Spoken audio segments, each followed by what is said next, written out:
So hello दोस्तों, get set study नई video और एल्गोरिदम्स का पार्ट 3 है। ये एसिम्प्टोटिक नोटेशंस देखते हैं आज।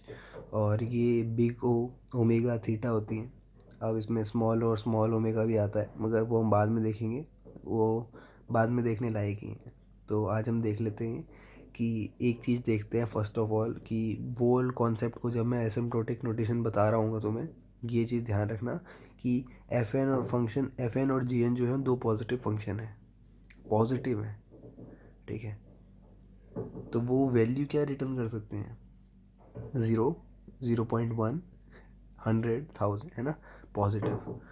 बिग ओ, अच्छा मैंने ये चीज़ बोली है, इसका रीज़न है, आगे समझ में आएगा तुम्हें। बिग ओ ऑफ एन देखते हैं। कैप मतलब ये ओ जो है वो जर्नली मैं बिग ओ ही यूज़ करूँगा, स्मॉल ओ ज़्यादा ही छोटा हो जाएगा, मैं बता दूंगा। अब ऐसे मैं सोचने ये स्मॉल ओ है, ठीक है, अभी स्मॉल ओ की बात ही नहीं हो रही है, ये ध्यान में रखो। बिग ओ देख रहे हैं, अगर function of n big O of g G N है, मतलब एफ एन जो है वो अगर big O of g N है, इसका मतलब क्या है कि एफ एन जो है smaller than equal to G C dot G N, यानी सी को मल्टीप्लाई कर रहे हैं जी एन से, for all N N smaller than N greater than equal to N N nought. ठीक है, सच दैट देयर एग्जिस्ट, ये इसको देयर एग्जिस्ट कहते हैं, two positive constant c greater than zero n naught greater than equal to one. ये मैं बता रहा हूँ, कुछ नहीं है ये चीज़, इतना ध्यान रखो कि ये भाई साहब बड़े हैं, ये देख रहे, बड़े हैं, दिख रहे हैं ना, ये भाई साहब बड़े या बराबर हैं इससे। ठीक है, और एक चीज़ का ध्यान रखना, एसिम्प्टोटिक नोटेशन में क्या होता है, अभी हम एसिम्प्टोटिक नोटेशन पढ़ रहे हैं ना, ये देखो लिखा है कि ऐसा नहीं होता कि मैं बोल रहा हूँ कि 5 बड़ा है 10 से, मतलब सॉरी 10 बड़ा है 5 से, ऐसा नहीं बोल सकते, ये दोनों ही कांस्टेंट है ना, या पावर में होती है बातें, यानी जैसे कि n का क्यूब बड़ा है n के स्क्वायर से, ऐसे बोल सकते हैं। तो इस चीज़ का ध्यान रखना। तो ये क्या है, अभी तुम्हें सब समझ में आ जाएगा, तुम्हें याद हो जाएगा, ये इतने क्वेश्चन करेंगे हम, ठीक है। तो एक चीज़ का ध्यान रखना कि राइट साइड जो है वो ग्रेटर है, ग्रेटर देन इक्वल टू है। ठीक है, याद हो गया। अभी बताता हूँ आगे और समझ में आएगा। ठीक है, और यहाँ क्या कह रहे हैं कि दो पॉजिटिव कांस्टेंट हैं, सी जो है वो 0 से बड़ा है और एन जो है वो 1 या 1 से बड़ा है। ठीक है, सी कांस्टेंट मल्टीप्लाई करने की वजह से। फॉर एग्जांपल देख लो, ज़्यादा क्लियर होगा। एग्जांपल 1 जो, बहुत सारे एग्जांपल बताऊंगा। एन है और जी एन जो है वो एन प्लस 10 है, एफ एन है एन, जी एन है एन प्लस 10। तो एफ एन अगर equal to big O of g N है, तो इसका मतलब क्या है कि एन जो है वो smaller than equal to c dot n plus 10 होगा, for all N n greater than equal to n naught, है ना।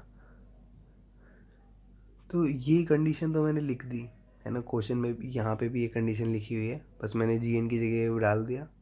अब देखो, क्या मैं, क्या एन बड़ा है एन प्लस 1 से, सॉरी एन प्लस 10 से? क्या एन छोटा है एन प्लस 10 से? हाँ छोटा ही तो है। तो सी की वैल्यू 1 रख दे भाई, है ना, एन में 10 जोड़ रहे हो तो बड़ा ही तो आएगा, है ना, तो सी की वैल्यू 1 ही रख दे, यानी एन नॉट जो है वो एन नॉट 1 हो गया। ठीक है, मतलब एन नॉट जो है वो 1 में ही काम हो गया। तो राइट साइड ग्रेटर और equal by taking C help. तो सी की मदद लेनी है। मान लो अगर यहाँ पे अगला क्वेश्चन आएगा तो समझ में आएगा कि अभी तो ये बाय डिफ़ॉल्ट बड़ा है ना। इस पे थोड़ा ज़्यादा टाइम लगा रहा हूँ मैं, क्योंकि मेरे को पता है ऑब्वियस बात है, मगर तुम्हें क्लियर ये हिट करेंगी जब अगले अगले क्वेश्चन देखेंगे तो ज़्यादा क्लियर होगा। एन तो छोटा है ना एन प्लस 10 से, तो ये तो बाय डिफ़ॉल्ट बड़ा है, तो सी की वैल्यू कुछ और लेने की ज़रूरत है ना। अभी मैं कुछ और यहाँ मॉडिफाई नहीं करना चाहता, क्योंकि अगले एग्जाम्पल वही हैं। तो हियर राइट ऑलरेडी ग्रेटर, है ना, हमें क्या देखना होता है, prove right greater by taking C help. बहुत ही बेसिक भाषा में लिखा है कि राइट साइड ग्रेटर है, यूजिंग सी की हेल्प लो, सी की वैल्यू 1 रख दो, ज़रूरत कुछ नहीं है। ठीक है, और एन नॉट जो है मतलब ऐसी value greater than equal to 1 आनी चाहिए। तो एन नॉट डाल के देख लो 1, क्या 1 जो है वो smaller than equal to 1 plus 10 that is 11 है? हाँ हाँ, सही बात है। तो ऑर्डर ऑफ एन जो है वो ऑर्डर ऑफ एन प्लस 10 हो गया, यानी बिग ऑफ एन प्लस 10 हो गया। इसमें कोई बड़ी बात नहीं है। एग्जाम्पल 2 देखो, एफ एन ये देखा है इस बार उल्टा कर दिया हमने। क्या अब बाय डिफ़ॉल्ट है ऐसा कि ये बड़ा हो? नहीं, ये बड़ा दिख रहा है मुझे तो हम क्या करेंगे, सी की वैल्यू 2 रख देंगे, है ना। सी की वैल्यू 2 रख देंगे और एन की वैल्यू 10 आ जाएगी। कैसे आ जाएगी भी देख लो। यहाँ पे देखो एन की वैल्यू 1 रख के देखते हैं पहले, तो 11 आ गया। यहाँ ये 2 है और 2 एकम 2, तो 11 बड़ा है या 2 बड़ा है? 11 ही बड़ा है, तो उल्टा पड़ रहा है। मगर ये सीधा पढ़ना कहाँ से शुरू होगा? 10 से। यानी तुम 2 रख के देखो, 3 रख के देखो, नहीं चलेगा।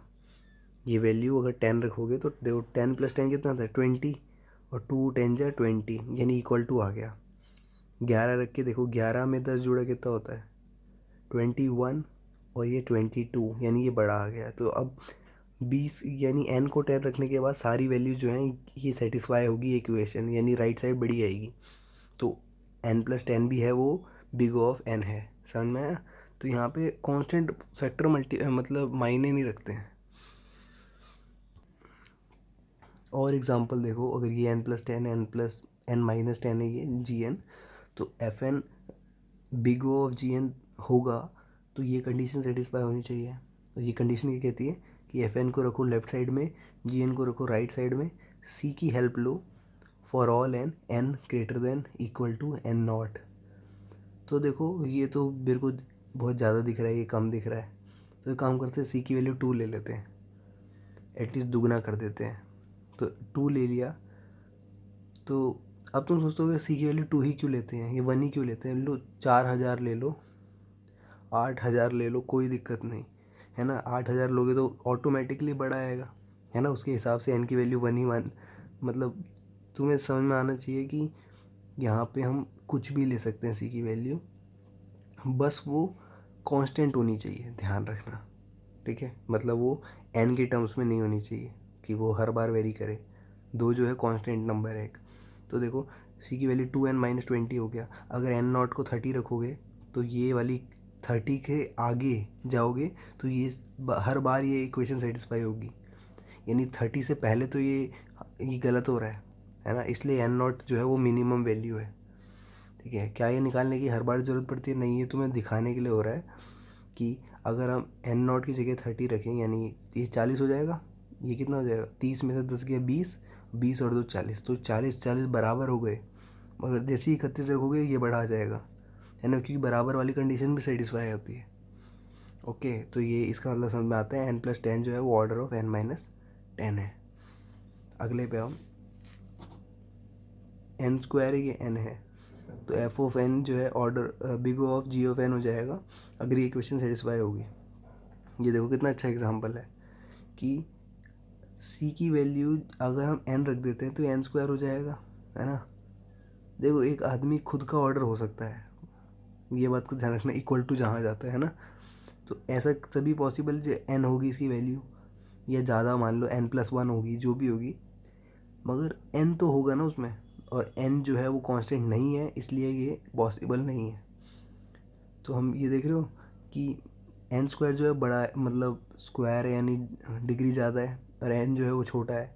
तो हम कोई बड़ा आदमी छोटे का ऑर्डर नहीं हो सकता ना, समझ में आया। n जो है वो ऑर्डर ऑफ n² हो सकता है, ठीक है। नहीं आया तो कोई बात नहीं, आगे तुम क्लियर हो जाएगा तुम्हें। जब हम मतलब ऐसे होता है ना कि शुरू शुरू में आता नहीं है समझ में, मगर आगे जाके रिलेट होती है बातें। तो बस ये बता रहा हूँ मैं कि n² जो है वो बड़ा है n से, ठीक है। किस टर्म्स n की, मतलब n मल्टीप्लाई कैसे हो सकता है कांस्टेंट की जगह पे, है ना। तो इसलिए ये ऑर्डर पॉसिबल नहीं है। मगर इसको अगर उल्टा कर दोगे, fn को अगर n कर दोगे, gn को n² कर दोगे, तो बाय डिफ़ॉल्ट ये, है ना, तो 100% सही रहेगा। आगे बढ़ते हैं। ये देखो n² + n + 5 है fn की वैल्यू, gn है n²। fn के ऑर्डर ऑफ gn है। इक्वेशन डाल के देखा तो पता चला कि n², यहाँ पे देखो, यहाँ पे कुछ नहीं है ना, तो यहाँ पे 1 लिखा है, ये दिमाग में रखना, 1 लिखा है, तो यानी 1 × n² है। इनको भूल जाओ क्योंकि बड़ी बड़ी वैल्यू यही है। तो यहाँ अगर 2 लिख दोगे क्या बात बन जाएगी? हाँ बन गई। कैसे बनेगी? शुरू में नहीं बनेगी, मगर n की वैल्यू, n0 की वैल्यू 3 रखोगे तो बनना शुरू हो जाएगी, यानी 3 के बाद से आगे बढ़ते रहोगे तो हमेशा ट्रू रहेगी, ठीक है। दैट्स वाई ये जो एफ एन है ये जी एन का ऑर्डर है, ऑर्डर ऑफ यानी बिग ऑफ, ठीक है। तो होप तुम्हें क्लियर हो गया होगा बिग ओ के बारे में। ओमेगा पे आते हैं, ओमेगा में ये यूज़ करते हैं, है ना। तो बस इसमें कंडीशन क्या है कि इस बार लेफ़्ट साइड बड़ी आएगी बस, बाकी सब वही लिखा है। फॉर एग्ज़ाम्पल हम हमेशा यहीं से शुरू करते हैं, तो यहीं देख लेते हैं कि क्या n बड़ा है n+10 से।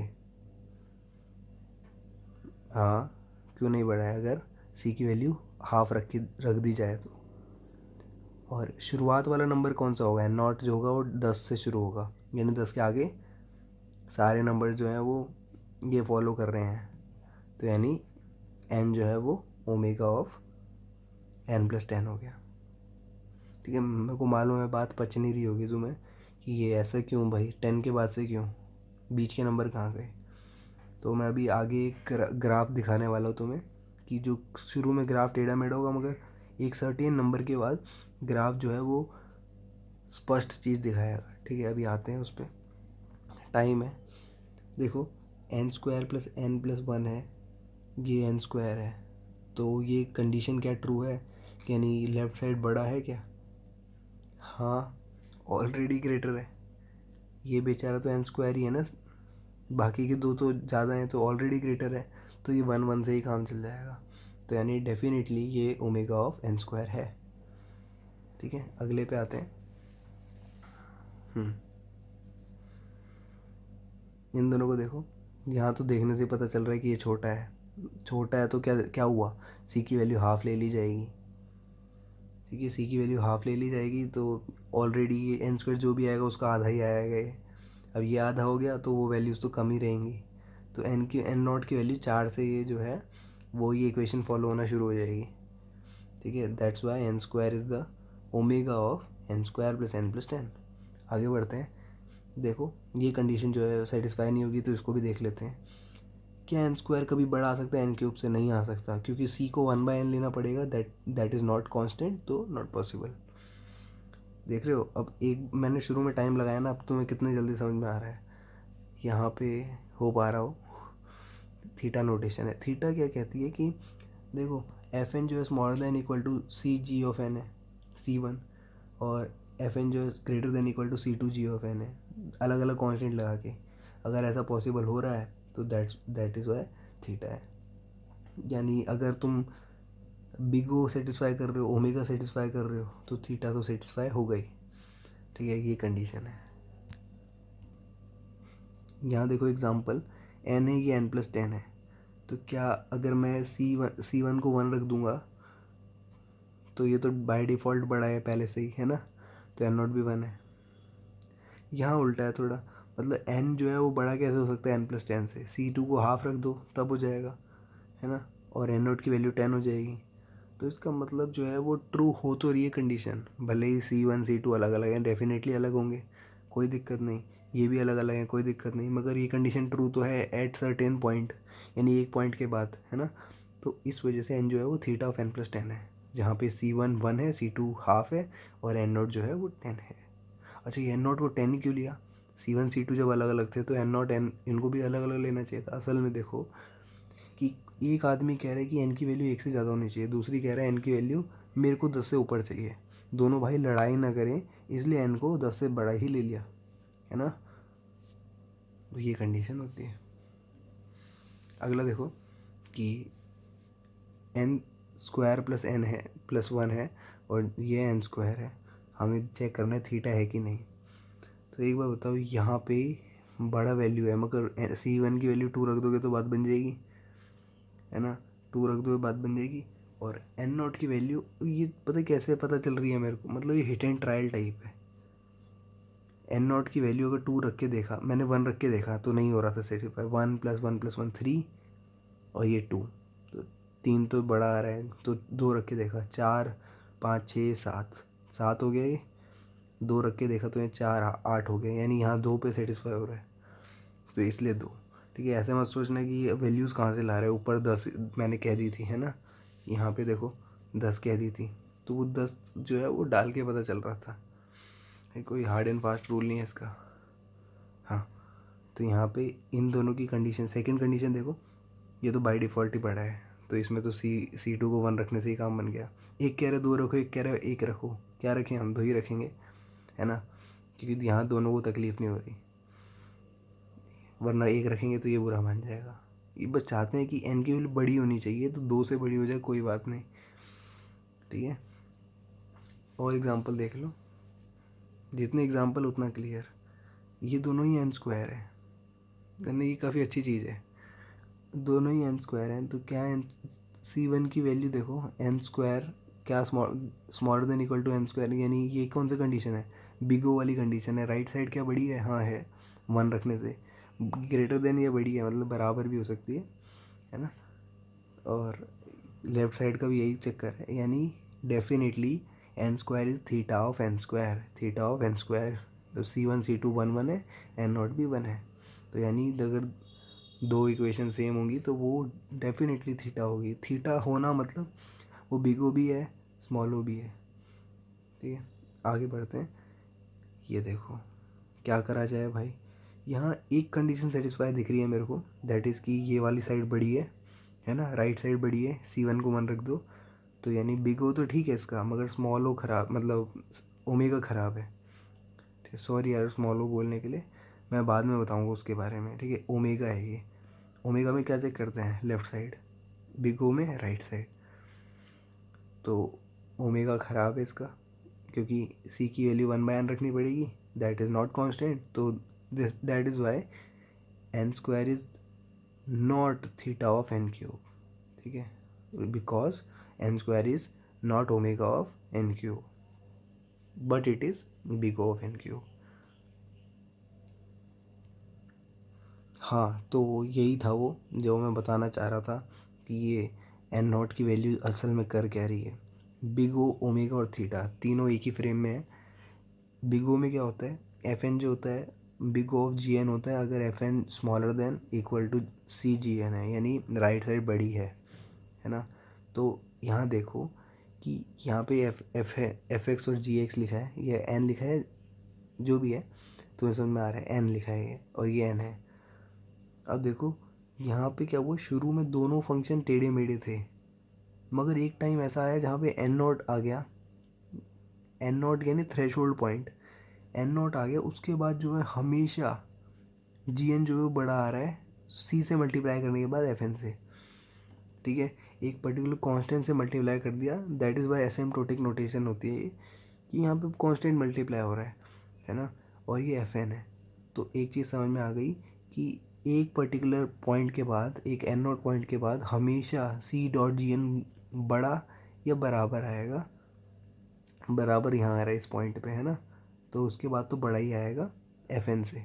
तो ये है big O f n. Hope तुम्हें ज़्यादा क्लियर हुआ होगा। Same goes to omega notation, यहाँ पे वही चीज़ चल रही है, बस यहाँ पे एफ एन बड़ा आ जाता है, तो एफ एन बड़ा आ गया सी ऑफ जी एन से।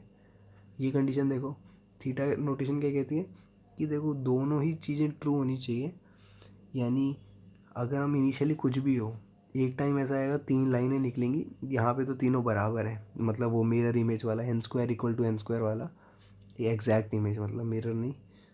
तो देखो फंक्शन जो है वो C1 ऑफ जी एन से छोटा आएगा, यानी C1 ऑफ जी एन बड़ा आना चाहिए, दैट इज़ बिग ओ, और ये C2 ऑफ जी एन छोटा आना चाहिए, दैट इज़ स्मॉल ओ, है ना। तो दोनों ही कंडीशन ट्रू हो रही है, तो दैट इज़ वाई ग्राफिकली हम इस तरह से रिप्रेजेंट करते हैं। और एक पॉइंट है बताने का, जब स्मॉल ओ हमारे उसमें आता है, तो होप तुम्हें अभी तक का सब क्लियर हो, जो नहीं हुआ हो वो कमेंट में पूछ लेना। यहाँ देखो, अब मैं बार बार मेरे मुंह से स्मॉल ओ निकल जा रहा था क्योंकि मैं बिगो बिगो बोल रहा था, तो अगला मैं ऑटोमेटिकली स्मॉल ओ सोचता हूँ, मगर वो ओमेगा था, ठीक है।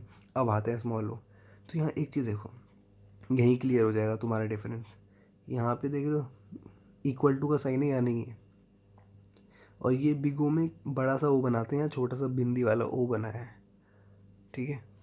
अब देखो होता क्या है कि अभी तक तुमने इतने एग्जांपल पढ़े, तो मैंने तुम्हें समझ में आ गया होगा मैं क्या कहना चाह रहा हूँ कि ओ ऑफ एन स्क्वायर, है ना, मतलब एन स्क्वायर जो है वो big O of n square होता है, big O of n cube होता है, बिग ओ ऑफ एन की पावर 10 होता है, क्योंकि पता है तुम्हें राइट साइड हमेशा बड़ी होनी चाहिए, तो बड़ी है ना, बराबर भी चलेगी क्योंकि इक्वल टू है। मगर अपर बाउंड होने के साथ साथ एक चीज़ देखो, ये जो है वो टाइट अपर बाउंड है, TUB, और ये जो है नॉट टाइट अपर बाउंड है, ठीक है। और O(n) तो इसमें आता ही नहीं है, बड़ा ही नहीं है ये, पहली बात तो बिग O ही नहीं है ना, तो इसको तो बाहर निकाल देंगे। मगर ये तीनों जो है वो अपर बाउंड है। मैंने बताया ना कि बिग O में हमेशा राइट साइड बड़ी आनी चाहिए, तो बड़ी आ रही है ना। और अपर बाउंड की लिस्ट में ये वाला टाइट है, ये वाला टाइट नहीं है। तो इस तरह से है कि A अगर बिग O ऑफ B है तो इसमें अपर बाउंड में एक टाइट होता है और एक नॉट टाइट होता है, ठीक है। तो ये चीज़ समझ में आ गई कि बिग O में सारी कंडीशन होती हैं, मतलब बिग O अगर होगा उसमें टाइट वाला भी होगा, नॉट टाइट वाला भी होगा। मगर स्मॉल O में, ये स्मॉल O है, ठीक है, भले ही लग ना रहा हो मगर है, हमेशा नॉट टाइट अपर बाउंड ही रहेंगे। यानी ये देखो, मैंने n को तो नेगलेक्ट दोनों में किया था, ऑर्डर ऑफ n, है ना। मगर यहाँ पे स्मॉल ऑफ n² जो है, ये मैंने इस क्यूब क्यों लिख दिया भाई, स्क्वायर है, ठीक है मेरे दोस्त, n² है, ये जो है वो बराबर हैं। तो होना तो टाइट अपर बाउंड चाहिए था, मगर स्मॉल O में इक्वल टू की कंडीशन नहीं होती है, इतनी सी बात है बस। इसलिए हमेशा A स्मॉल ऑफ B रहेगा जब नॉट टाइट अपर बाउंड रहेगा, ठीक है। तो एक छोटी सी बात समझ लो कि स्मॉल O जो है वो बड़ा सा दरिया है, बिग O है उसमें एक ऐसा केस है, मतलब स्मॉल O जो है एक सुपरस्क्रिप्ट है, बिग O जो है उसमें एक ऐसी कंडीशन है जो सेटिस्फाई करती है उसको, इक्वल टू वाले कंडीशन को। ओमेगा और स्मॉल ओमेगा में भी यही दिक्कत है। स्मॉल ओमेगा W से रिप्रेजेंट करते हैं, वो जो तुम फिजिक्स में पढ़ता है होगे, टॉर्क की वैल्यू को, है ना, तो omega is equal to V²/R वगैरह। देखो यहाँ पे छोटी चीज़ें होती हैं, मतलब ये बड़ा होता है, ओमेगा में लेफ़्ट साइड बड़ी होती है ना, तो n से भी बड़ा है, n² से भी बड़ा है, n³ से बड़ा है, बराबर है ना, बराबर वाली कंडीशन भी है। तो ये टाइट लोअर बाउंड है, ये लोअर बाउंड है तीनों, ये नॉट टाइट लोअर बाउंड है। ये वाला केस तो कंसीडर ही नहीं करेंगे क्योंकि बड़ा हो जा रहा है ना। तो एक चीज़ समझ में आती है कि ओमेगा में लोअर बाउंड की सारी वैल्यू होती है, टाइट नॉट टाइट सब आती है, मगर स्मॉल ओमेगा में हमेशा नॉट टाइट लोअर बाउंड होते हैं। यानी ये वाला कंडीशन नहीं सेटिस्फाई होगा जहाँ पे बराबर हैं या बड़े हैं, सिर्फ छोटे वाले। और एक आखिरी देख लो, थीटा नोटेशन। तो अगर n³ जो है वो थीटा ऑर्डर ऑफ, या बिग O ऑफ, मैं बार बार ऑर्डर बोल रहा हूँ तो वो उससे बेयर विद मी, है ना। अगर n³ जो है बिग O ऑफ n³ है तो ये टाइट अपर बाउंड है, और n³ जो है वो ओमेगा ऑफ n³ है तो ये टाइट लोअर बाउंड है। तो अगर ऐसी कंडीशन है तो वो थीटा ऑफ n³ है, यानी tight upper bound tight lower bound दोनों। फाइनल कंक्लूजन ये निकला अगर थीटा है A B का तो, ठीक है। तो ये कॉम्प्लेक्सिटी क्लासेस जो है वो मैं नेक्स्ट क्लास में करूँगा, ठीक है, नेक्स्ट क्लास में बताऊँगा, क्योंकि ये फ़ोन की स्टोरेज का भी चक्कर पड़ता है, ठीक है। तो मिलते हैं अगली वीडियो में, और गेट से स्टडी थोड़ा बहुत भी सपोर्ट मिला हो या समझ में आया हो चीज़ें जो पहले तक क्लियर नहीं थी तो कमेंट में लिख देना यार, खुशी मिलती है, सपोर्ट मिलता है। बाय।